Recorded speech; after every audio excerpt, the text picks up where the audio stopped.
big game coming up. Well, they're all big at this point in District 16 5A, but the John Tyler Lions and the Ennis Lions coming up Friday night at Trinity Mother Frances Rose Stadium, a pair of 3-0 football teams in the district in what could be, and I might be a little premature to say that, but what very well could be a district championship game. Coach Ricklan Holmes is with us. The Lions beat Lufkin 41-38 this past Friday night at Abe Martin Stadium. Rick, that's not an easy place to win. You win down there, you've done something, haven't you? Most definitely. And our kids went down and they played their hearts out. They gave us everything they needed to give us for all 4 quarters.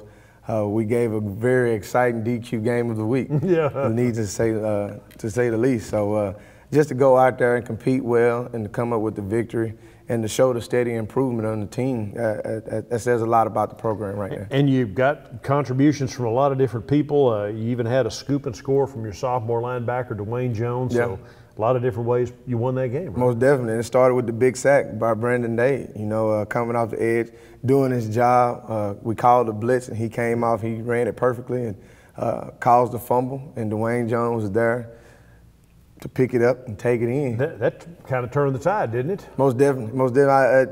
That pretty much set the tone for the rest of the game. Yeah. And let the kids know that, hey, as long as we keep making plays, as long as we keep doing our jobs, our assignment, we're going to put ourselves in a position to win this game. Yeah, also you had a block kick in the game too, didn't you? Yes, and it was blocked and recovered by Bryson Gibson. Yeah, I mean, he's playing, and before we get to the highlights, again, 41-38 was the win. You got a young team, including a junior quarterback out there, Bryson Smith, who has really grown up in the last 3 weeks, hasn't he? Bryson is maturing. He's becoming that quarterback that we need at John Tyler High School, and he's understanding exactly what he needs to do to put this offense, to put this team in a position to win football games. What about the sophomores? You playing several, how many sophomore starters do you have? 7 or 8? Half a dozen, maybe. Probably about 6, I believe. Yeah, I believe 10th graders starting. Yeah, 10th, and well, a lot of juniors too. That's right, but I mean, they're not sophomores anymore, are they? No. Everybody has matured and went up a grade level in football. Yeah. as far as that goes. So I'm proud of them. I'm proud of their maturity. I'm proud of their productivity.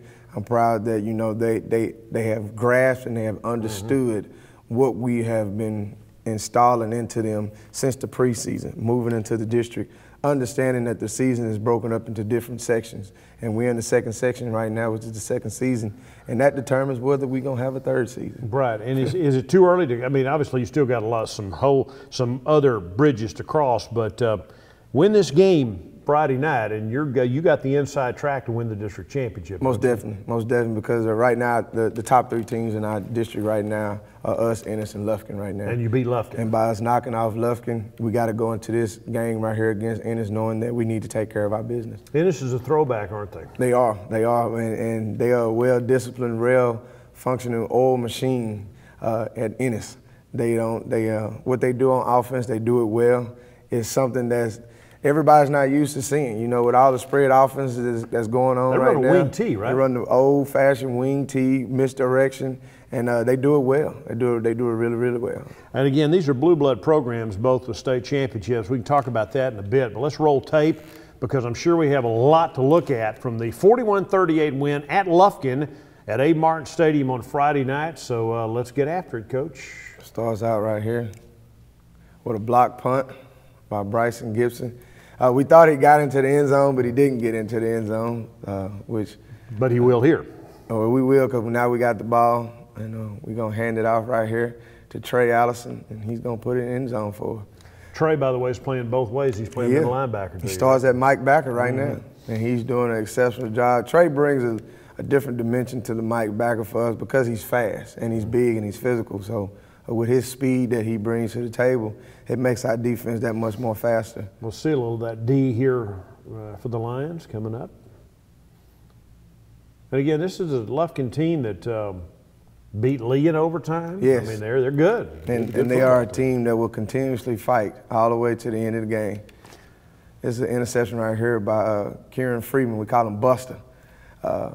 You could tell the football savvy of the team is getting a little better because he could have easily ran out the end zone, possibly got maybe 5 or 10 yards, but a little bit of football sense kicked in, and he understood that, hey, I got this interception in the end zone. Why not take a knee and let's just start it out on the 20? That's a good point.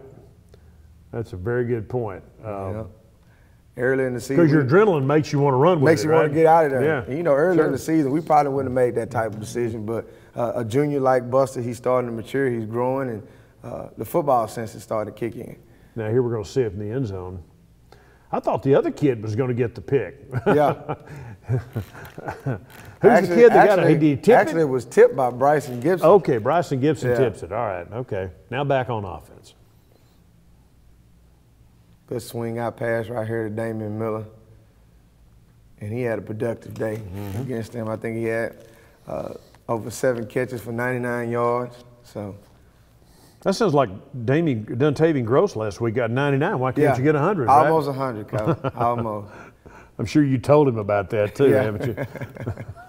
That's good. Damien, of course, headed to the University of Texas.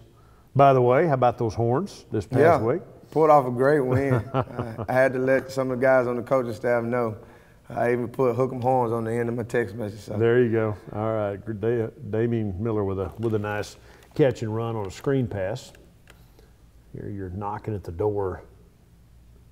Near the 20-yard line again. Nice ball, huh? Right there to Duntavian Gross. Great route. Got inside track on the DB. Got open, and great ball placement by Bryson. You know, everybody has already understood how good he can run the ball. But balls like this, you know, real quarterbacks make throws like this. Yeah. And again, just keep looking downfield. Quick check left. Good job with his feet, following through. When you look at Bryson Smith, what's his biggest strength as a quarterback, in your opinion? Speed and versatility right now.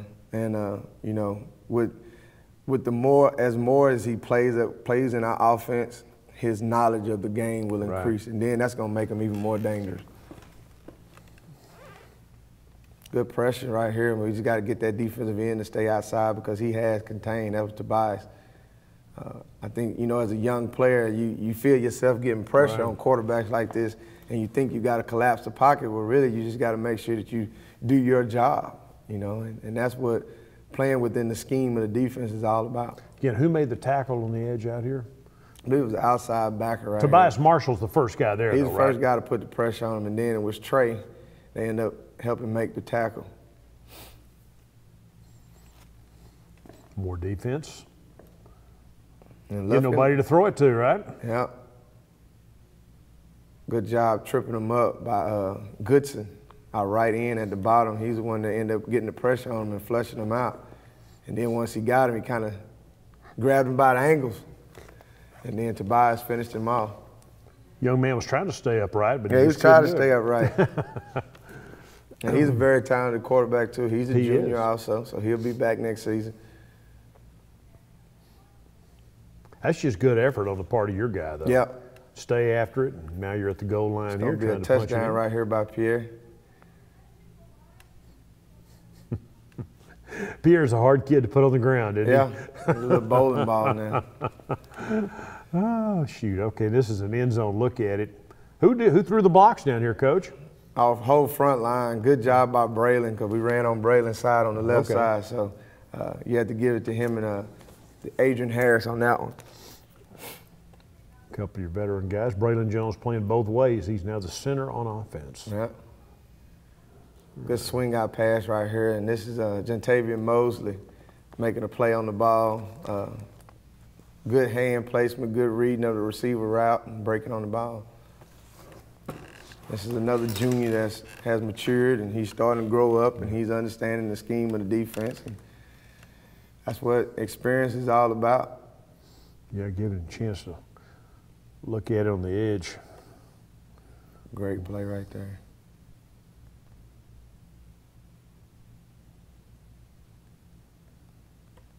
Here you go. Good job right here by Goodson. Staying on the edge, doing what a defensive end is supposed to do. Defensive end is supposed to set the edge, and this is exactly what he done. And by him doing his job and doing it well, he was able to make this play like we needed him to. Not only set the edge, but fought off the block. Fought off the block. That's right. That's not easy to do. And he's a sophomore that's starting on defense. And, you know, you say it all the time. They're not sophomores anymore. You've got more sophomores starting on defense than you do offense, don't you? I believe so. I believe we do. I know we got Dwayne, Goodson, Guerrero. Right. Tobias plays also. So. And here goes Bryson. And go Bryson, using his wheels, being smart, understanding, hey, I got the first down, I got more positive yards, and we're going to get out of bounds, and let's regroup so we can get in this end zone. Little downfield blocking there. Yeah. I love to see receivers block downfield. I think that's the most talked about part of the game is wide receivers blocking. There's no glory in it, really. No glory in it. No stats attached to it, you know. And this was Jerry Young right here making the block downfield. That just makes you want to throw them the ball even more. Right. Yeah, but I mean, it only takes one of those and you get a big play out of it, too. That's right? it. Really nice tight view of a nice Bryson throw. setting up in the pocket right here and throwing it to Jerry Young, the guy that just threw the. Right. Okay, there you go. He just threw the great block for Bryson. Bryson said he's going to return the favor. Now, Jerry Young is he's a junior. Junior, okay. He's a junior, first year on varsity. So he's getting all his experience in right now. Good job. He's a very fast kid. Get another little block. It wasn't just enough to kind of. Just a spring action, just a little bit. But get him to the outside, let him use his speed. But watch the block here, and again, you know, you don't have to. Doesn't mean you pancake the guy. Just get in his way sometimes, That's it. right? Get in his way, just and you'll see this right here. There, that block right there. That block right there, and that was Michael Givens, Washington. Difference between having the ball to 15 or scoring the touchdown. Right? Yeah. Maybe. Good job by the defense, collapsing the pocket.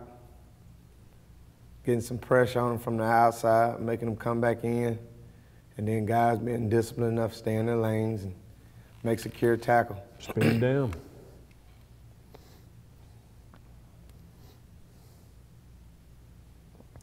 And that's what you'd like to see is about 4 white helmets on the ball right? Most definitely. We got more white helmets than purple helmets. That's a good job. Yep. Good job by the 2 defensive ends right here, reading their keys and collapsing down inside and helping make that play. Sometimes defense is just that simple. You got more of your helmets close to the ball than theirs, right? That's it. This is Guerrero and Goodson right here on that last play. Now we're back on offense.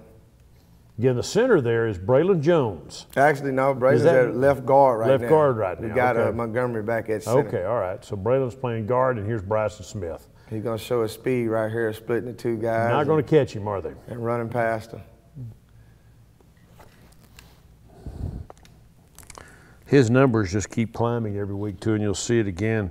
Oh, most definitely. We show him with 214 yards passing and 136 on the ground. About 60 of it right here. Yeah.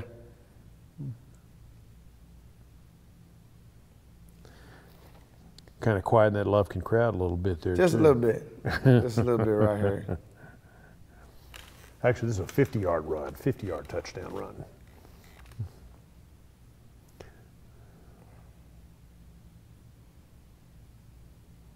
And there you go. Again, the 41-38 final gives the JT Lions a 3-0 record in district play and a chance to win a district title, which Ennis won that district championship last year. You got to the state semis, and they won the state championship. So this game last year was a 30-27 slugfest. Yes, it was. Came down to a last-minute field goal. Yeah, at their place. At their place. And they went on to win the Division II 5A state championship last year. They had an amazing run last year. Didn't start out very well for them. I think they dropped their first 2 games back-to-back. And then after that, they got on a roll. And as you see, they went through district and won a district championship. Right. And then they played those next 6 games and got to that 6-1 and end up doing some amazing stuff, especially at the state game, with the old hook and ladder deal that end up helping them win the game and putting it over the top. So it's a traditional powerhouse team, just like us. They are known for winning. They're known for playing rough, hard football, just like us. But what we got to do, we got to understand that we can't go out there to beat the Ennis Lions. We got to go out there to beat John Tyler. And that's been our motto, that's been our creed ever since I've been there, and we've been. And explain again to folks what you mean when you say that. When I say beat us, you got to go out there to beat the team that you are. You can't go out there to beat the team that you're playing, because it makes you play up, it makes you play down. And when you go there and you feel like you're the best, and you go out there to beat the best, then you should play your type of style of football to win that football game. So whether it's a good team or a great team or a mediocre team, you go out there and you give them the same football game that you would if you were playing the Dallas Cowboys or New England. What is them? These are, we just alluded to this earlier. You guys in Ennis are blue blood programs in the state of Texas with great tradition, multiple state championships. When Sam Harrell was there, they were the throwingest football team in Texas. Yeah, Graham, his son, went on to play at Texas Tech and in the NFL. They won several state championships. We know what John Tyler has done over the years. Why is that? What is it about programs like that year in and year out make? Even with new coaches and the coaches change, the kids change, but Ennis and John Tyler, here you are playing once again for a district championship. But the kids would change, the coaches would change, the fan base would change, but the tradition never goes away. And the tradition at Ennis and the tradition at John Tyler is as strong and is more lasting than the people that will ever be there. It doesn't just start with the team that's playing now. It started with the teams before them, and the teams that's coming up now, like the teams that me and Jack have right now, have to keep that tradition going, and that's what puts pressure on. You don't want to break the chain. Yeah, you don't want to be the one to break the chain. Right? You don't want to be the you don't want to be the team that put a kink in the armor as far as the tradition goes. And his kids understand that, my kids understand that, and that's why they play hard every week like they do. A number of years ago, Dale Carr was the head coach at Tyler Junior College. He'd played at Odessa Permian in the early 1980s and won a state championship there. And we were talking about that. I said, why? What is it about that? He said, I think the kids themselves take ownership, and that they don't want to be 30 years from now look back and. That was the team I was on. Right, that broke the chain. Yeah. Even if you don't win state.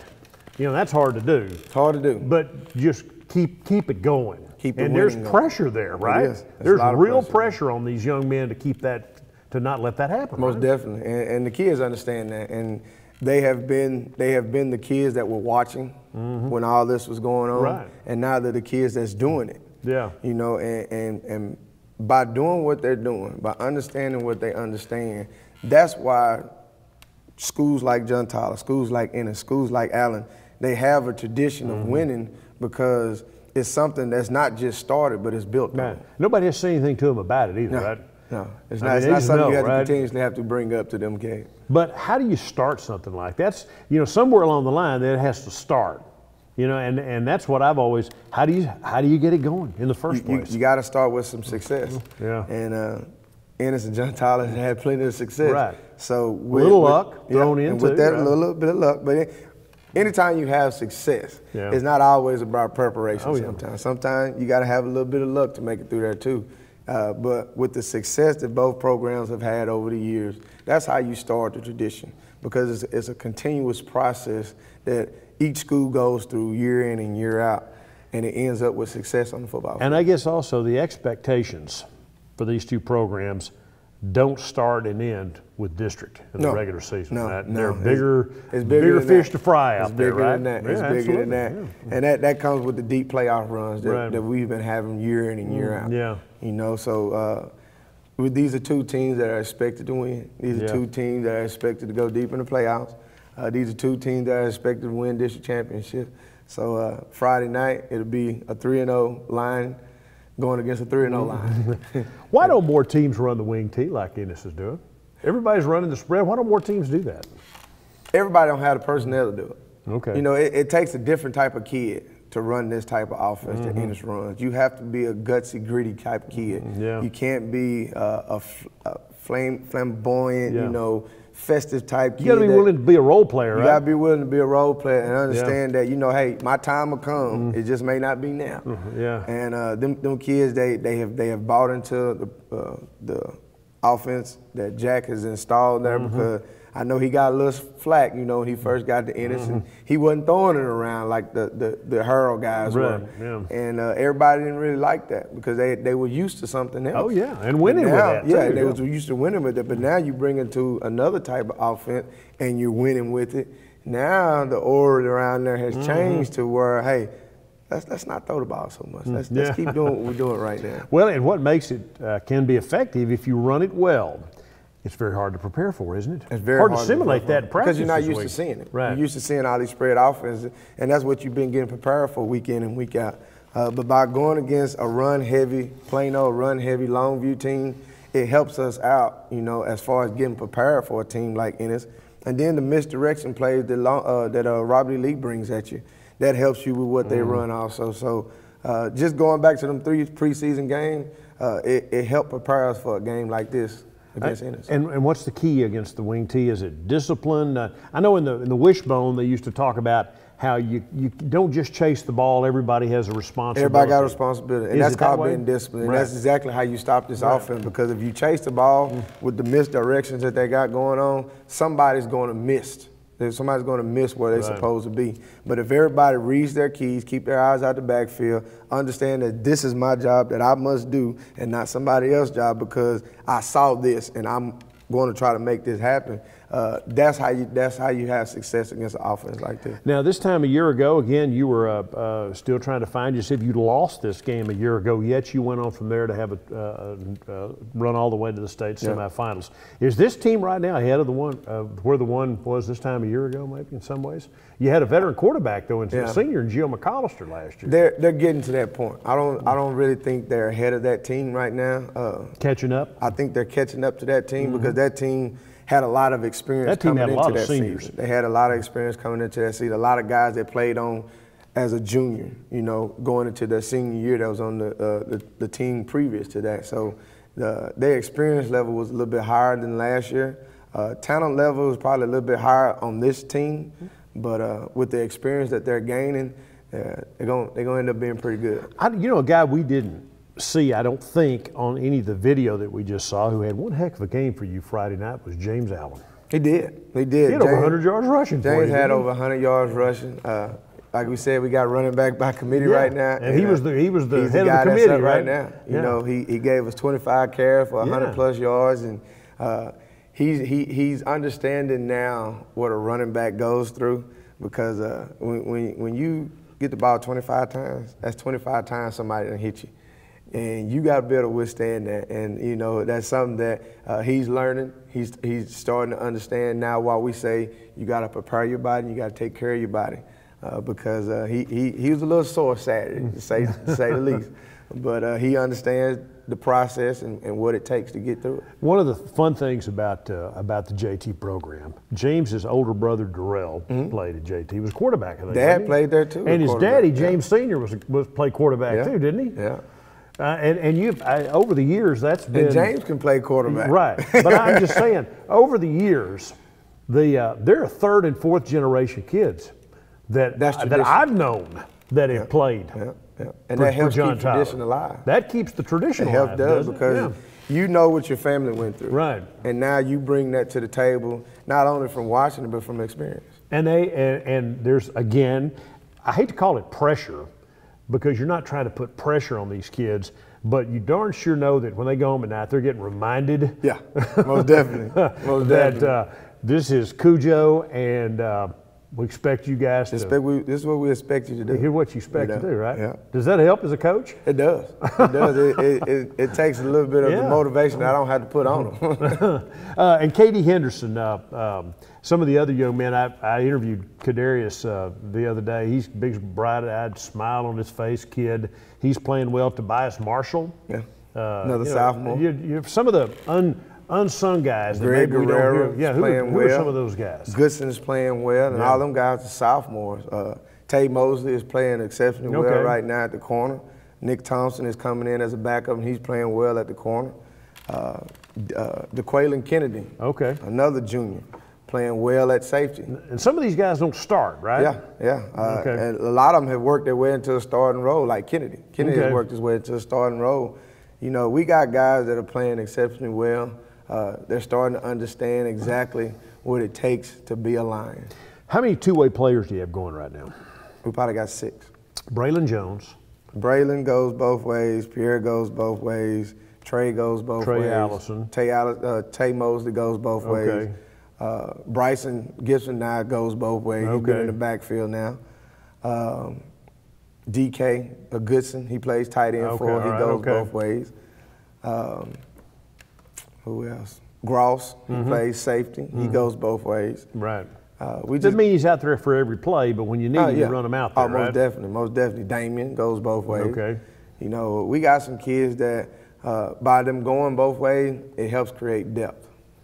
So as you look ahead now, you got you played now 6 ball games, and you're 3-3 overall, but more importantly, you're 3-0 in the district. What's ahead of you? Just talk a little bit about this week in this, and then you've got some 3 other tough games. Every game in our district is tough. We're gonna play a tough schedule all the way to the end, and right now we're getting ready for Ennis because Ennis is our next opponent, and that's the one that's gonna either keep us with a perfect record or put a blemish on it. Last year we came up short against them, and this year we got to make sure that we don't come up short against them. Injury-wise, how you doing? Injury-wise, we got 2 kids that are still out with concussions. But other than that, everybody's back. Our center's back finally from his deep thigh bruise. But, you know, the deals that we have that go on at John Tyler High School are some very interesting deals. Without naming names, because we don't want to embarrass the young man, tell them how one of your kids got a concussion last week. Well, you know, I keep telling people all the time, I'm going to write a book about everything that goes on at John Tyler High School in the football program. All right. You'll like this story, folks. We had a kid, young man, we getting ready to get on the bus to go to Lufkin. Bus rocks a little bit, and a helmet falls out. But he forgot his helmet. He had to go get his helmet. Had to go get his helmet, and instead of putting it in his bag that goes at the bottom of the bus, he had to bring it onto the bus and put it at the top of the bin. Well, the bus is taking off. It kind of hits a pot, rocks a little bit. Bin opens up, helmet falls out, hit him on his head. Now he has a concussion, and didn't get to play against Lufkin. Didn't get to play. Will he play this week? And the concussion protocol. As long as he goes through his, as long as he makes it through his protocol at the right time, then he'll be able to play. Well, in defense of the young man, this helmet weighs 20 pounds, doesn't it? Yeah. I mean, you think about that. I mean, if that thing hit me on the head, I'd probably, I might miss a month. But if you don't have it on the bus and you have it where it's supposed to be, which is in the bag that's at the bottom, my goodness, it would never hit your head. So you're gonna ride a bus? You've write a book? Have you thought of the name yet? I haven't thought of the name yet, but I tell you what, we got some very interesting stories. I tell you, to say the least. But the bus ride home was fun, though, right? Bus ride home. Anytime you win, the bus ride is going to be fun coming back. All right. What do you need from the Lion fans on Friday night against Just Ennis? Be supportive. Come help support our kids. This is homecoming night. Be safe. This be is careful. homecoming week. Yeah, most definitely. Because our kids need and deserve the support of our fans. You know, I tell people all the time, you need to be supportive. Be positive. Then be positive. Because these are young men that have put in some long hours. And a lot of hard practice time to go out there and give y'all a football game that you can enjoy watching. And represent Cujo. Most definitely. All right, again, so what he just said. The Lions need and deserve your support. It's Friday night, 7:30 at Trinity Mother Frances Rose Stadium in Earl Campbell Field. The John Tyler Lions against the Ennis Lions, both undefeated in the district. Man, could be a bigger ball game. It's going to be a great one for Coach Holmes and the Lions. I'm Bill Coates. Go Cujo. Thanks for joining us.